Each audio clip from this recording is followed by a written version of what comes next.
in the Premiership, if he's still in the Premiership, or goes abroad to Germany where he had offers, he will have still gotten up north of 100K because they're not paying no transfer fees.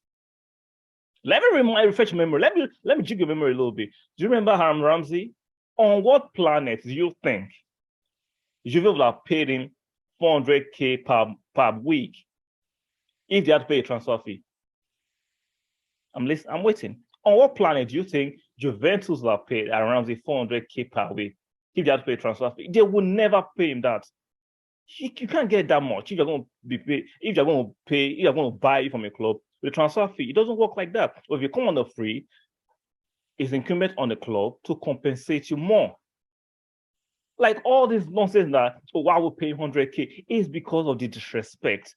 Most Arsenal fans, the online minorities, disrespect these players. That's why I understand the feeling why Gabriel Magalhaes put out that tweet of you guys being ungrateful. Like, you guys underrate these players. Hi guys, welcome back to Soccer Highway 304. Guys, if you're new, make sure you like the video, subscribe to the channel, and turn the notification bell. Like I said, if you're new, make sure you like the videos, and if you enjoy the content, subscribe and turn the notification bell so when I drop the video, you are aware. So I'm going to be discussing three main topics. First of all, the official signing of Nketiah. Number two, we're talking about Vieira has finally passed his medical. We are expecting the official signing, but we know he has signed his contract. There are different outlets pushing out that news that has signed his contract, but that's not been made official. We expect that to be made official in the next few days, maybe on Monday or tomorrow, Sunday, possibly. And the third topic will be Lisandro Martinez. There are strong links to the Ajax defender who can play center half and left back, and sometimes defensive midfielder. There are strong linking Arsenal to it. So let's get started. Guys, for me, congratulations to Nketiah for signing a new 5-year contract extension at the club. We know the rumors that he was going to work out of the club for free, and some of us, I bought into the narrative that maybe he has done his best. He's not just good enough. He can let go, even though I felt like I've gotten a bit of money for it. But unfortunately, he run down his contract. There's nothing you can do about it sometimes. Even you are pushing to sign these players to the new contract, and they have the power these days. Players have the power. So you can't actually force them to sign certain things. You have to just be able to negotiate some certain things with them. Then the tail end of the season, when Lacazette was struggling, he came in the game against West Ham, against Chelsea. He was very significant. Against Leeds, he played very well. And see, I don't do stands. And I don't think sensible human beings should do stands. Now, you can have your opinions, strong opinions, but those opinions should be subject to change, they're subject to review, subject to superior arguments, subject to new information. Human beings should have that. If you would have a bit of sense, right? Regardless of your I don't want you to do what stands, regardless of what you think about certain things, you should know that those things are subject to new information. They're always subject to better information or superior arguments. And you can change your what you stand on that topic or decide to stand on it, provided you review those arguments. But all this, oh, because I said this, I can't change it, it's bullshit. We know, it's a pile of bull.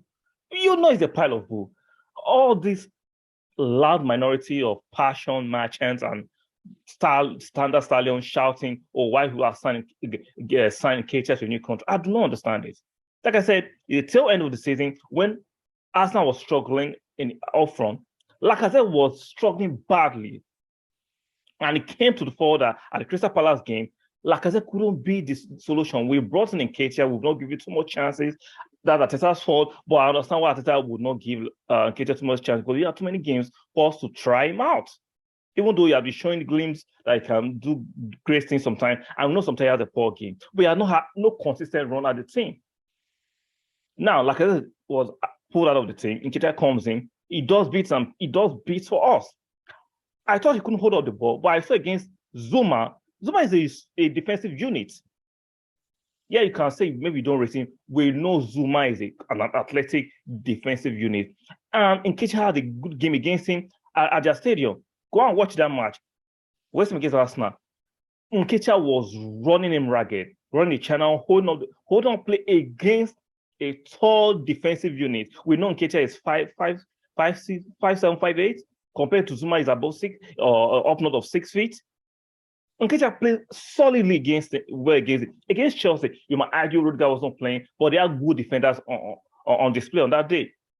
And Nketiah was running them ragged. I looked at both games. I looked at the Leeds game where he was pressing, he was tenacious, moving, shooting from outside, holding up the play very well, more than Lacazette there with his pace, went to channel. So I had to review my decision about Nketiah. Maybe I was so much in a hurry to judge him. Some of you argue he was playing for a contract, which is fair, but you cannot say definitively he was playing for a contract or he has actually improved. And he's still 22, 23. He's not even yet in his prime. Like, if, let's say, hypothetically, we sell him and he does well at another club, you love to be the ones to blame Arteta and the club. Like, this Arteta, Edu, and the Kroenkes can't just win.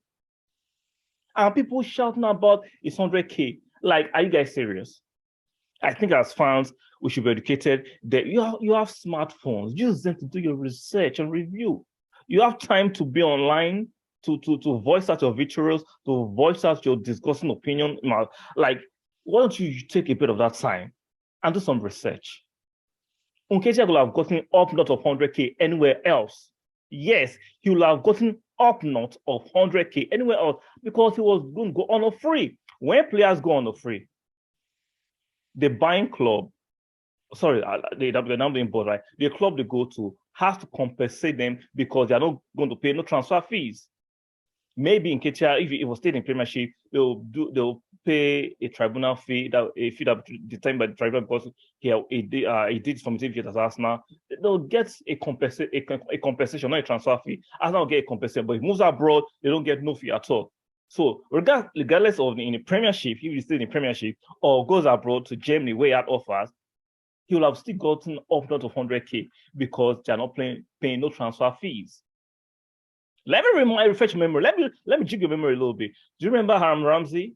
On what planet do you think Juve would have paid him 400K per week if they had to pay a transfer fee? I'm waiting. On what planet do you think Juventus would have paid Aaron Ramsey 400K per week if they had to pay a transfer fee? They would never pay him that. You can't get that much if you're going to buy it from a club. The transfer fee, it doesn't work like that. But if you come on the free, it's incumbent on the club to compensate you more. Like all this nonsense that, why we pay 100K is because of the disrespect. Most Arsenal fans, the online minorities, disrespect these players. That's why I understand the feeling why Gabriel Magalhaes put out that tweet of you guys being ungrateful. Like, you guys underrate these players. Like I say, I understand earlier in the season, he didn't have too many chances. He missed some goals against Everton, which he would have scored. Save for Aubameyang, you guys worship. Aubameyang missed a lot of goals in his time at Arsenal. So I don't get it. Like I said, was struggling, but yet he wasn't getting no flames. But when it comes to Nketiah, a young striker that can still do better, you guys are on his neck. Like, shout out to the club. Shout out to Nketiah for signing a brand new deal. I don't care people shouting or why they're giving the number 14. It's just a number. Because I have to address it. It's just a freaking number. Why do some Arsenal fans can't just allow the club to make such a decision? No matter what we do, they always find something to whinge about, something to moan about, something to whine about. There's nothing the club can do right. There's something to whinge about, something to moan about, something to cry about. Oh, why they give number 14 shirt? It was Thierry Henry made number 14 shirt, one of the fantastic shirt. Well, let's retire the shirt. Are you listening to yourself? Why should you retire the shirt? Thierry has a statue from the club, legendary status, which is fantastic, which is great. What else do you want? Retire the number? By that logic, I'm not going to debate your intangible emotionality and irrationality and passion, because those are you don't debate passion. That's some nonsense bullshit. Let's debate by logic. By your logic, number 10 shirt for Argentina shall be retired. Messi should not have won it because Armando Maradona was fantastic. Let's retire the shirt. Messi should not have won it. By your logic, remember Roberto Baggio will have retired number 10 shirt for Italy. No other player should have won number 10. By your logic. Number 6, won by David Adams, right? Should have been retired Nobody should have won number 6 again. This is some dumb shit.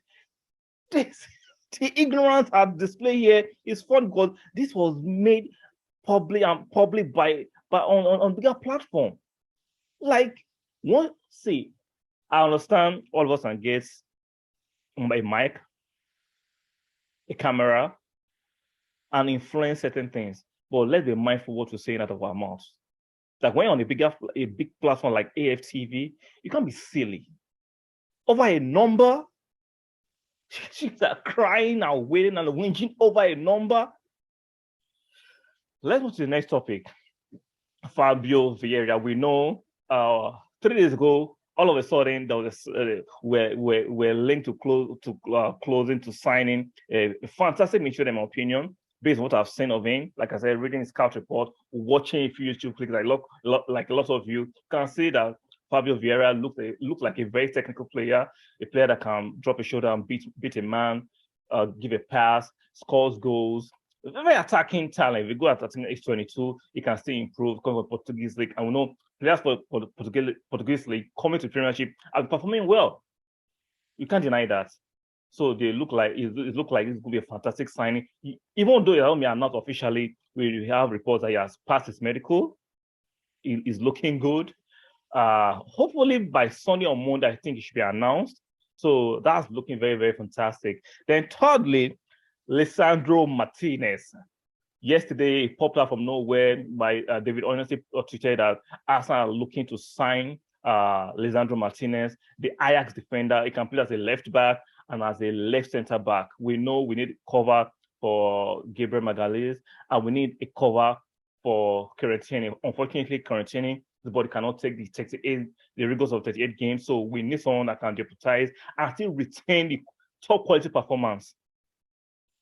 As a left back, we know even though Gabriel Magalhaes has not shown that he's injury prone, he plays a lot of games. Even though at the tail end he was a bit tired, he had that niggling hamstring injury. But we know we need a left-sided defender that can deputize for him. We know the obsession of Arteta. He likes to have a right-sided defender playing at the right-sided center half and a left-sided defender playing at the left-sided center half. So we know why Arteta likes that. He likes specificity in certain key positions on the pitch. And looking at the clips, I don't know so much. I just did my research, read some scouting report, looked at him. He looks like a very good sign. He looks like it would be a good sign if you pull it off. There are still links. We bid 30 million euros that was turned down by Ajax. But there are reports that we'll still go back and try to get it done. Then this morning, we are hearing that Manchester United are looking at him, but the player is keen and he likes the project at Arsenal, and he would love to come to the Emirates. Hopefully, he can get it done. It's looking like a very good deal if you pull it off. Yes, he's not 6 feet. I heard some reports about him being not tall enough. Like I said, Arsenal always have something to moan about. What does tall enough? I understand height is good in football, right? But if we go by that logic, I don't like to debate emotionally. I like logic. If we go by that logic, Burnley have a bunch of tall defenders, tall players, physically tall. They are tall, they are physical. How come they got relegated? It was by height. All the Burnley defenders are 6 feet plus. How come they got relegated? Can we just stop being silly?